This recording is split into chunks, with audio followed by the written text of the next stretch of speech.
Hello friends, आज की इस वीडियो में आप जानेंगे छठ पूजा के बारे में।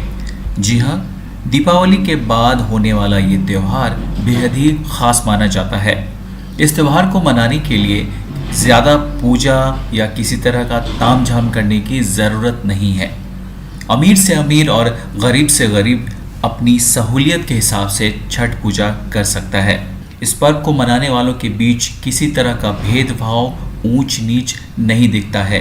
समाज के सभी तबके के लोग सारे फर्क और भेदभाव भूलकर इस त्यौहार को एक साथ मनाते हैं। क्या है ये छठ पूजा और कैसे मनाया जाता है और इसमें क्या क्या चीज़ें खास होती हैं? अगर आपको इन सभी चीज़ों के बारे में जानना है तो ये वीडियो अंत तक ज़रूर देखें। तो नवरात्र दुर्गा पूजा की तरह ही छठ पूजा भी हिंदुओं का एक बेहद ही खास फेस्टिवल है, त्यौहार है।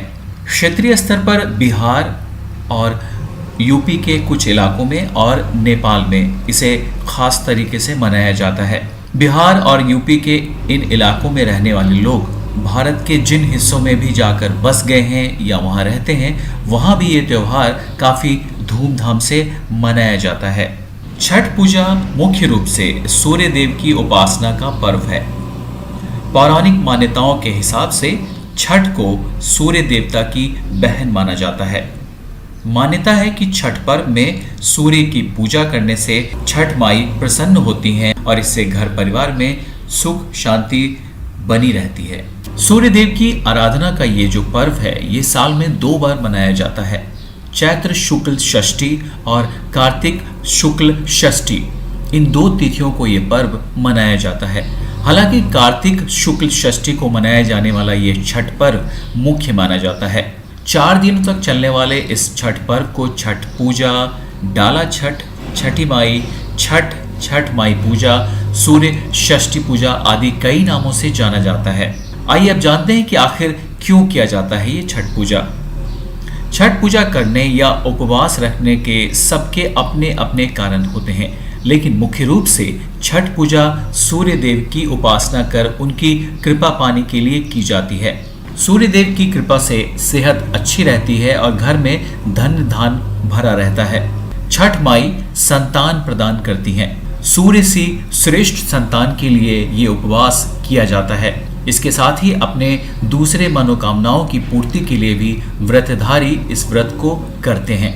आइए जानते हैं अब कौन है देवी षष्ठी और कैसे इनकी उत्पत्ति हुई।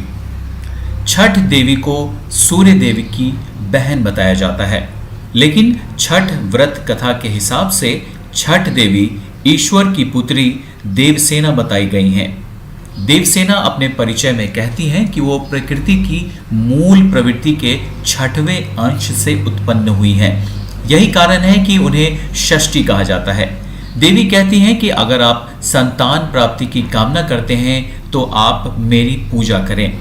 ये पूजा कार्तिक शुक्ल षष्ठी को करने का विधान बताया गया है। पौराणिक ग्रंथों में छठ पूजा को रामायण और महाभारत से भी जोड़कर देखा गया है। छठ पूजा को महापर्व कहा जाता है क्योंकि ये 4 दिनों तक चलता है। छठ पूजा का जो पहला दिन होता है उसे नहाए खाए कहा जाता है।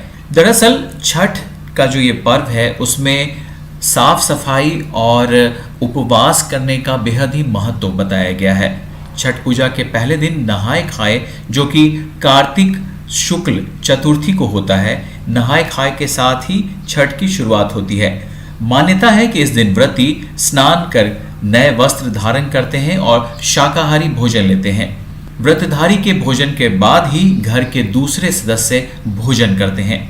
छठ पूजा का दूसरा दिन खरना कहा जाता है। कार्तिक शुक्ल पंचमी को पूरे दिन व्रतधारी व्रत रखते हैं। इस दरमियान न तो वो खाना खाते हैं और न ही जल ग्रहण करते हैं। शाम को व्रती भोजन करते हैं, जिसमें खास तौर पे गुड़ से बनाई गई खीर और रोटी वो खाते हैं। इस दरमियान नमक और चीनी का इस्तेमाल नहीं किया जाता है। इसके साथ ही चावल का पिट्ठा और घी लगी रोटी भी यहाँ प्रसाद के रूप में वितरित की जाती है। खरना का प्रसाद एक बार खा लेने के बाद व्रतधारी कम से कम 36 घंटे का निर्जला व्रत करते हैं। इस दरमियान न तो वो खाना खाते हैं और न ही पानी पीते हैं। घर के दूसरे अन्य सदस्य जो इस व्रत को पूरा करने के लिए व्रतधारी की मदद करते हैं, वो पारंपरिक प्रसाद ठेकुआ और पिरकिया बनाते हैं। ठेकुआ को टिकरी भी कहा जाता है।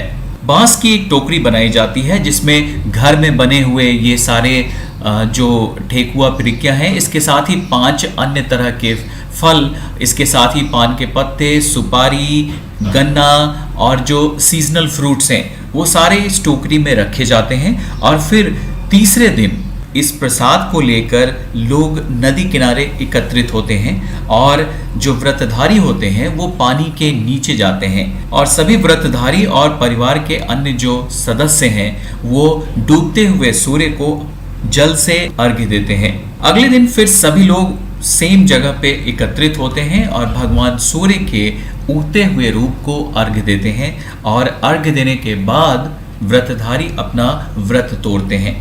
तो कुल मिलाकर 4 दिनों तक व्रतधारी काफी कष्ट झेलते हैं, लेकिन एक बार जब ये पूजा संपन्न हो जाती है तो उनके चेहरे की खुशी देखते ही बनती है। छठ की पूजा में बांस की टोकरी का विशेष महत्व होता है। बांस को अध्यात्म की दृष्टि से शुद्ध माना जाता है। छठ पूजा में ठेकुए का प्रसाद सबसे महत्वपूर्ण माना जाता है। गुड़ और आटे को मिलाकर ठेकुए का प्रसाद बनाया जाता है। इसके बिना छठ की पूजा अधूरी मानी जाती है। छठ की पूजा में गन्ने का भी खास महत्व है। अर्घ्य देते समय पूजा की सामग्री में गन्ने का होना जरूरी बताया जाता है। कहा जाता है कि ये छठी मैया को बहुत प्रिय है। छठ पूजा में इसके साथ ही जो बड़े साइज वाला नींबू होता है, जिसे डाब नींबू कहते हैं, वो भी काफी महत्वपूर्ण होता है। इसे एक पवित्र फल माना जाता है। दूसरे फल के रूप में केला आता है। इस पर्व में कच्चे केले का इस्तेमाल किया जाता है। ऐसा करने से इसकी पवित्रता बरकरार रहती है। तीसरा फल होता है गन्ना। गन्ना समृद्धि का प्रतीक माना जाता है। छठ पर इसे चढ़ाना शुभ माना जाता है। चौथे फल के रूप में सुपारी आता है। सुपारी भी इस पर्व पर चढ़ाए जाने वाले फलों में खास महत्व रखता है। वहीं 5वें फल, जिसे कोसी में सिंघाड़ा कहा जाता है, सिंघाड़ा को रोग नाशक माना जाता है। ये फल पानी में ही फलता है, लिहाजा इसे पवित्र फल में शामिल करने का रिवाज है। छठ जो पूजा है वो शास्त्रीय धर्मों के कर्मकांडों का विस्तार नहीं करता है। इस पूजा में सादगी होती है और पवित्रता गहन रूप में होती है। पूजा में मौसम की फसलों को ही शामिल किया जाता है। नई फसल के तौर पर प्रसाद में गन्ना चढ़ाया जाता है और गुड़ और आटे को मिलाकर ठेकुआ बनाया जाता है। छठ व्रत काफी कठोर है, जिसमें 36 घंटे तक व्रत रखा जाता है। इस दौरान खाना और जल तक ग्रहण नहीं किया जाता। चलिए, छठ पूजा के बारे में ये तो जनरल ऐसी बातें हुई जिसके बारे में ज्यादातर लोग जानते हैं, लेकिन अब कुछ ऐसी बातें जिसके बारे में आम लोगों में जानकारी थोड़ी कम है। सबसे पहले जानते हैं कि छठ या सूर्य षष्ठी व्रत में किन देवी देवताओं की पूजा की जाती है। जी हाँ, तो इस व्रत में सूर्य देवता की पूजा की जाती है, जो प्रत्यक्ष दिखते हैं और सभी प्राणियों में जीवन के आधार हैं। सूर्य के साथ ही षष्ठी देवी या छठ मैया की भी पूजा की जाती है। पौराणिक मान्यताओं के हिसाब से षष्ठी माता संतानों की रक्षा करती हैं और उन्हें स्वस्थ और दीर्घायु बनाती हैं। छठ पूजा में इन दोनों की पूजा साथ साथ की जाती है। इस तरह ये पूजा अपने आप में बेहद खास है। लोगों के बीच छठ मैया को लेकर कंफ्यूजन होता है, तो आइए जानते हैं कि छठ मैया आखिर कौन है। पुराणों में बताया गया है कि सृष्टि की अधिष्ठात्री प्रकृति देवी के एक प्रमुख अंश को देवसेना कहा गया है। प्रकृति का छठा अंश होने के कारण इन देवी का एक प्रचलित नाम षष्ठी है। षष्ठी देवी को ब्रह्मा की मानस पुत्री भी कहा गया है।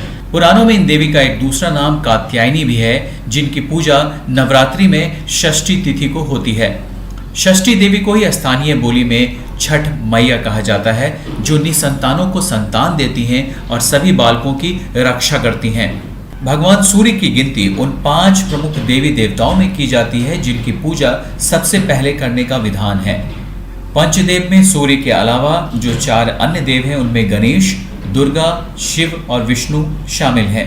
छठ पूजा को लेकर जो कहानी सबसे ज्यादा प्रचलित है उसमें यह है कि राजा प्रियव्रत को कोई संतान नहीं थी। इसके कारण वो बेहद दुखी रहते थे। महर्षि कश्यप ने राजा से पुत्रेष्टि यज्ञ कराने को कहा। राजा ने यज्ञ कराया, जिसके बाद उनकी महारानी मालिनी ने एक पुत्र को जन्म दिया, लेकिन वो शिशु मरा हुआ पैदा हुआ।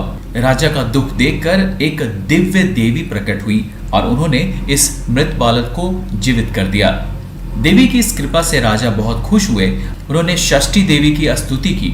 ऐसी मान्यता है कि धीरे धीरे कर इस पूजा का प्रसार होता गया। कई बार नदी तालाबों पर जब भीड़ बहुत ज्यादा हो जाती है तो इस भीड़ से बचने के लिए हाल के दशकों में घर में ही छठ करने का चलन तेजी से बढ़ा है। कई लोग घर के आंगनों या छतों पर भी छठ व्रत करते हैं। व्रत करने वालों की सहूलियत को ध्यान में रखकर ऐसा किया जाता है। यही छठ पूजा बिहार को अन्य दूसरे प्रदेशों से खास बनाती है। साथ ही देश के जिन गिने चुने जगहों पर प्राचीन और भव्य सूर्य मंदिर हैं, उनमें बिहार भी प्रमुख है। बिहार के औरंगाबाद जिले के देव में प्रसिद्ध सूर्य मंदिर है, जहां साल भर दूर दूर से लोग मनोकामना लेकर आते हैं और भगवान सूर्य के दर्शन करते हैं।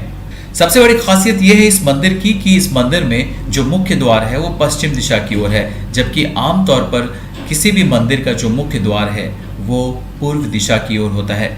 इस तरह से आपने देखा कि छठ पूजा एक प्रकृति पर्व है।